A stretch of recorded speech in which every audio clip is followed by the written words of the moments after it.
Welcome, everybody. I am so lucky to have here Anne Finucane. She is Vice Chair of Bank of America, Chair of the Board of Bank of America Europe, and she also heads up the bank's efforts, the Environmental, Social, and Governance, Sustainable Finance Department, Capital Deployment, and Public Policy efforts. She joins us here on one of the key questions of the day, which is how do you create beneficial programs and policies that help everybody, the environment, and help get more diversity at the top of boards, while also making money, because ultimately investors need to do that. And thank you so much for being here.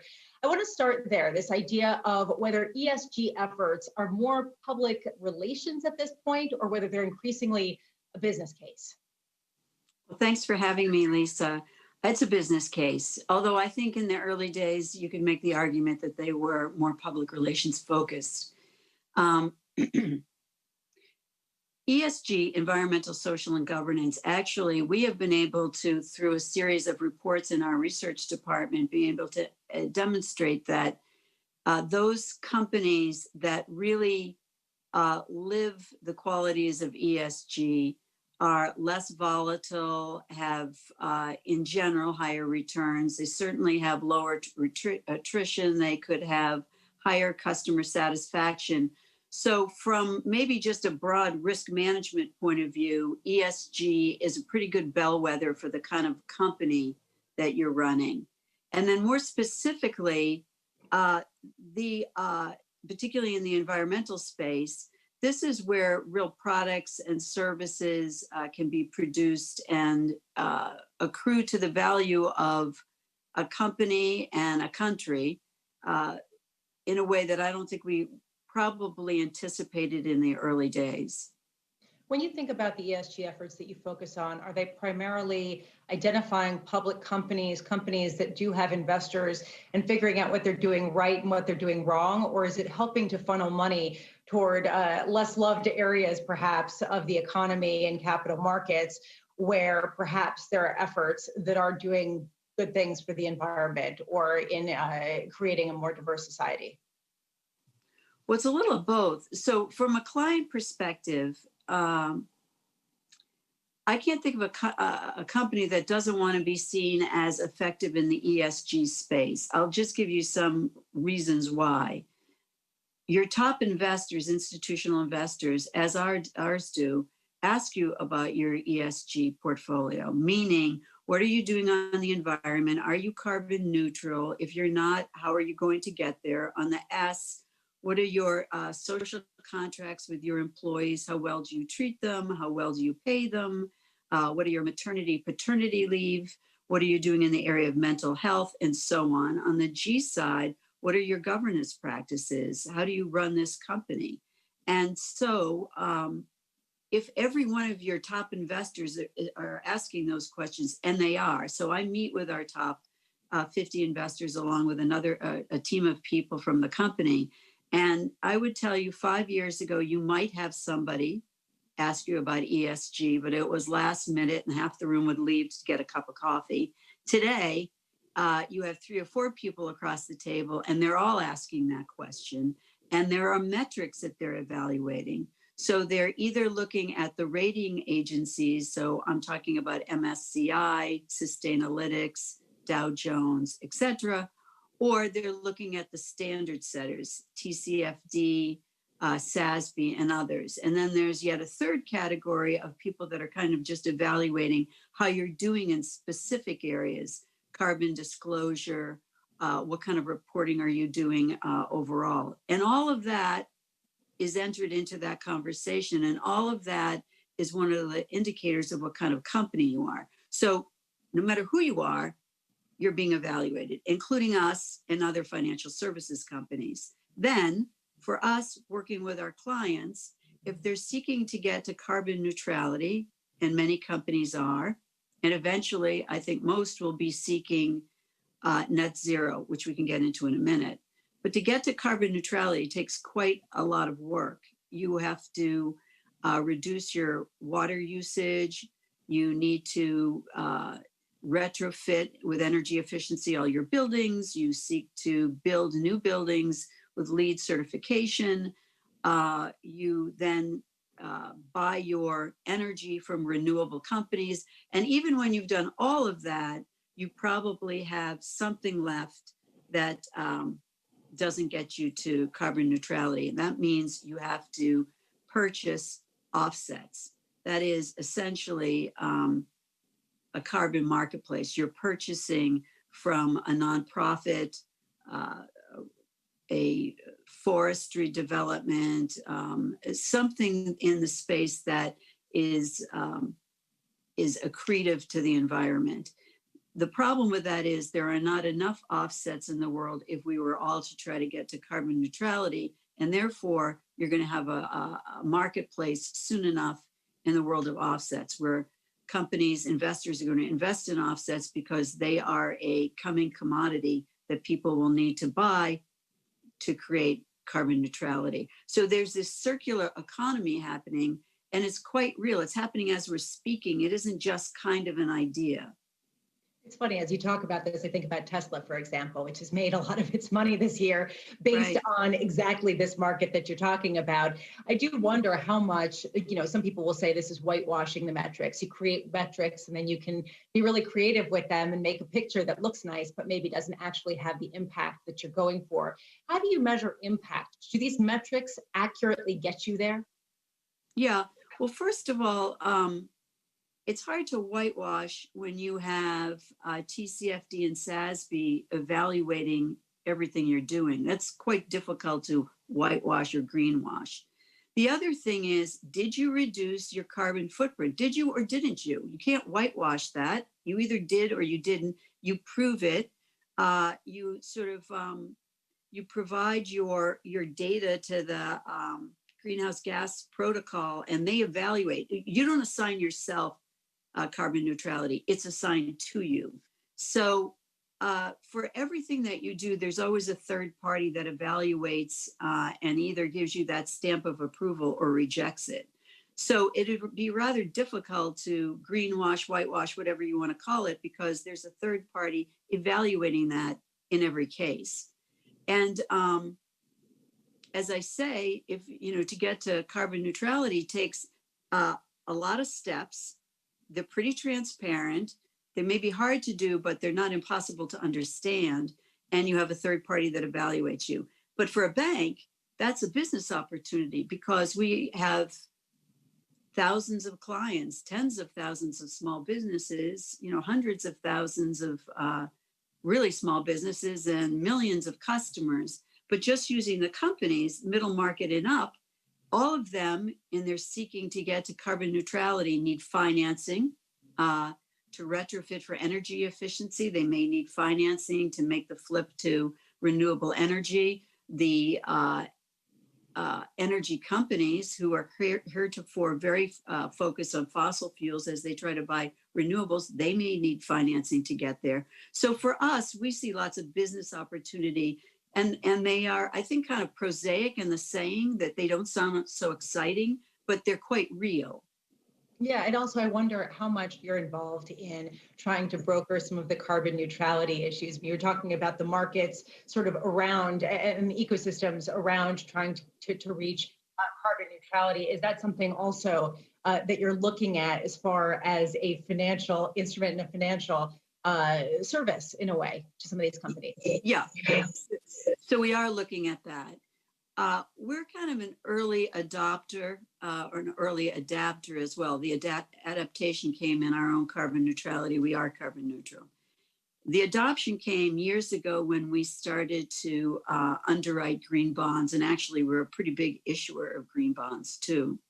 But we saw their value. So a green bond, just to make it simple, is not much different than a municipal bond, meaning it's quite safe and it has a reasonably low return, but it's safe. And in almost all asset management, you need some of that in your overall portfolio.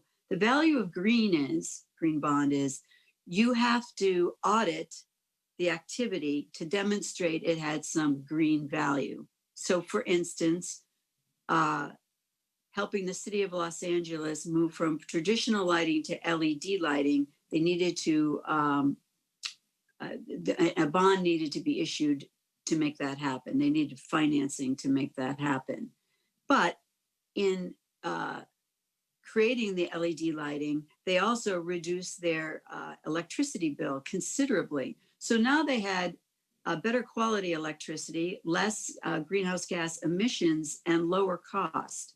If you can reproduce that a million times over, you've got a cleaner planet and you've got financing that works.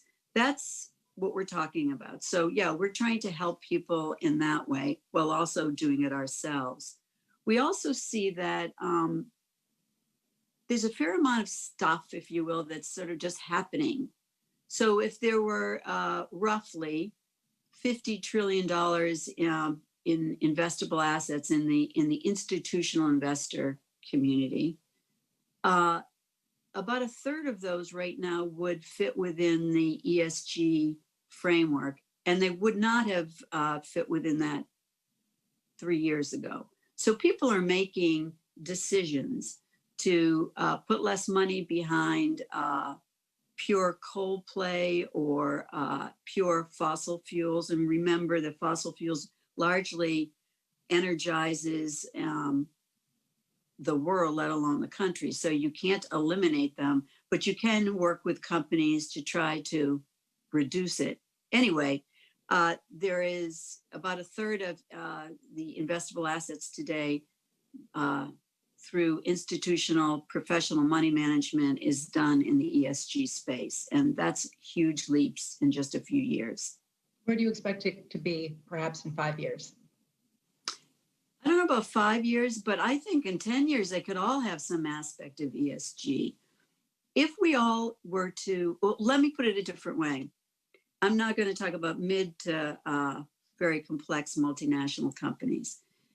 Europe is passing a Green Deal. It's not like the Green Deal that we put forward out of Congress here in the US. It will become law probably in another year. The regulations will be written, and essentially companies will be signing up to be net zero by 2050 and about halfway there by 2030, maybe 2035. They need a game plan to do that. That doesn't just happen. They have to first go and become carbon neutral, and they go to net zero. Net zero essentially means if you were a financial institution, it's easiest to explain it. We become carbon neutral, but in order to be net zero, every single company that we bank also has to be carbon neutral. So if I were a manufacturing company, I not only would have to be carbon neutral, but any vendor that worked with me would have to be carbon neutral, and then you get yourself to net zero. Well, that also means that there's got to be a huge buildup of technology and science, whether it's hydrogen or nuclear or battery operated, whatever it is. There's a whole lot of activity that will be invested in, so that what you're not talking about is scolding people into carbon neutrality. What you're doing is getting them there through science and technology. And that's a big marketplace. That's a huge transition. And I think that there are components that will be maybe in all investing, which is, I'm not trying to paint the world of an environmentalist. I'm simply saying I think this is a reality. No, I think that's fair. And I think that it matches what we're hearing out of a lot of the top investors, in particular sovereign wealth funds and other publicly tied institutional investors. We were talking a lot about the environmental aspect of ESG. I'm wondering about the social aspect, particularly when it comes to diversity. And I'm wondering about, Bank of America and getting diversity into the upper ranks of the bank. What has been the main obstacle to doing that till now? Well, I think it's an effort for all of us to reflect the communities in which we work and live. So the seeking diversity is crucial. And by the way, you'll be more successful for it. We ourselves are a pretty diverse company. About 40% of the population is diverse in some way. Our board is diverse. Our incoming lead independent director is African American. Our management team is diverse both in terms of people of color and gender. But we could do better. Can't we always do better? And the way to do better is to make sure that right from the early days you're recruiting. So right out of college, you're recruiting a diverse slate of individuals to come into the company, and then making sure that we're creating sponsorship within that to bring someone along over the years, as all of us need sponsorship. It seems to me that in almost all these large companies, it's in about middle management that we start to see some erosion of people of color, and also with women.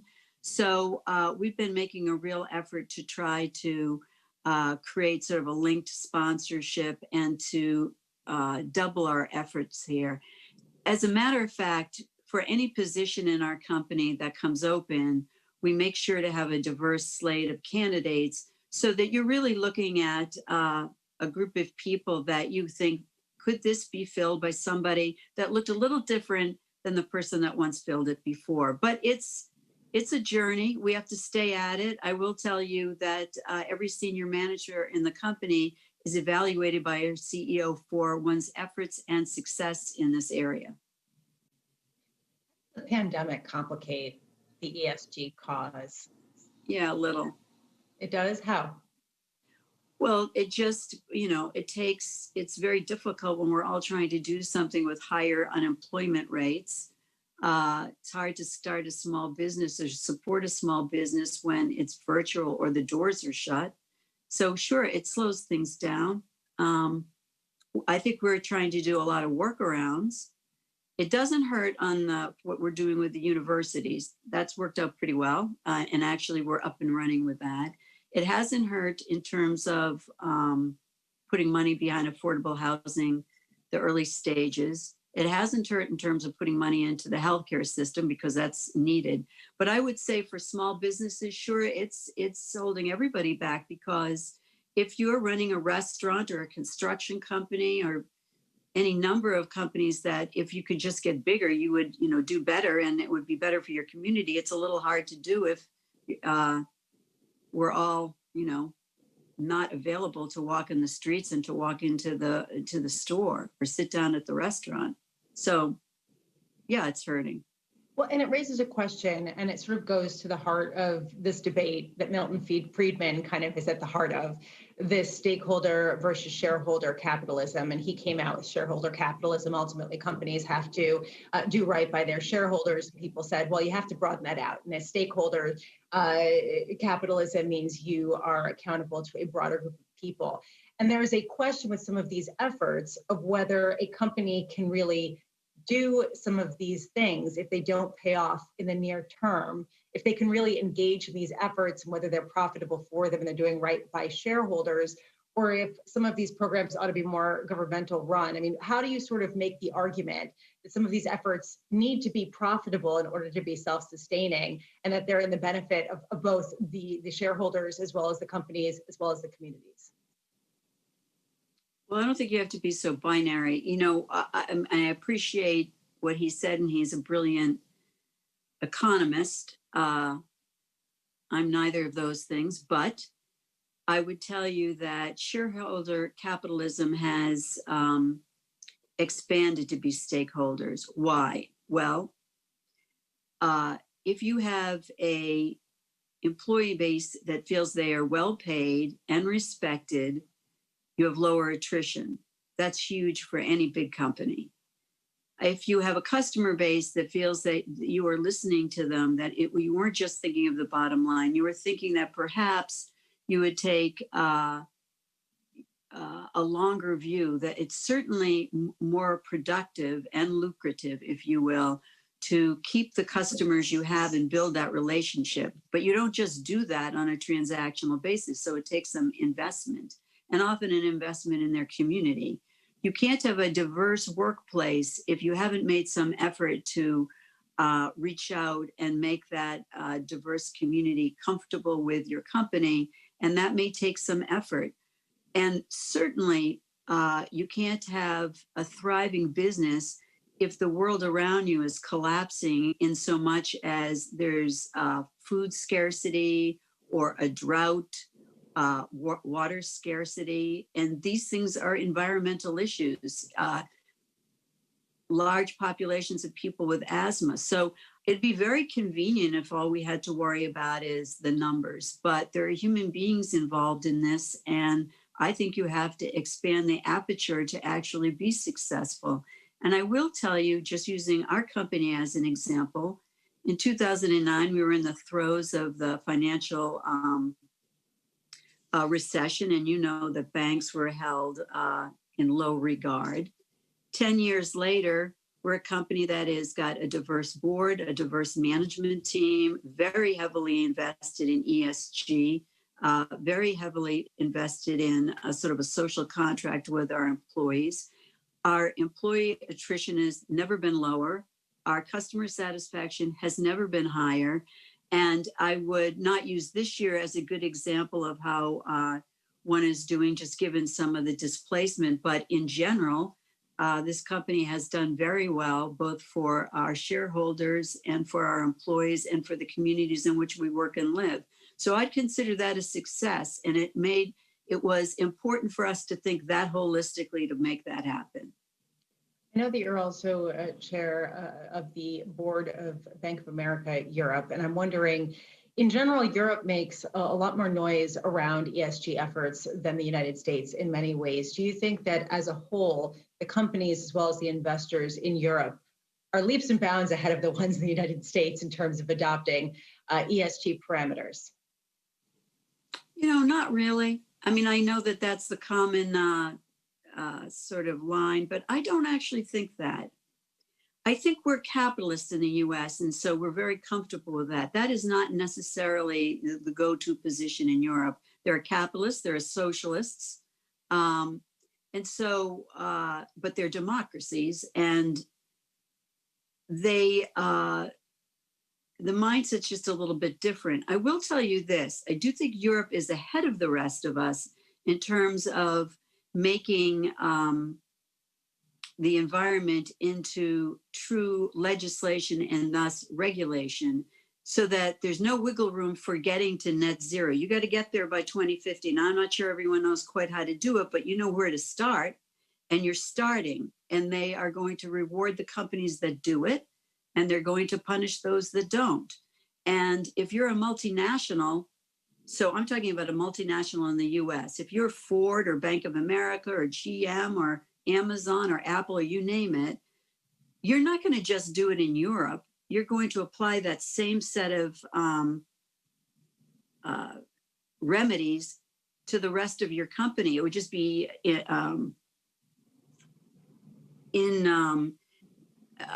would be hard to believe that you would apply it one and not the other part of the world. So it'd be just beyond what I could think we would do. You'd be seeking to be more efficient. So to seek to be more efficient, you would apply it across the board. We're going to be carbon neutral as a company, period, or we are, but we'll be net zero someday, period. Some of it will be legislated as it is in Europe, but it will, I think, one day be legislated in the US. The Biden administration has already said they are committed to the Paris Climate Agreement of 2015, which, by the way, requires us to get to net zero. So I think we're going to see huge changes in the US, maybe not legislatively, not at least initially, but there are some things that you can do through executive order and through the business community that will make this quite real.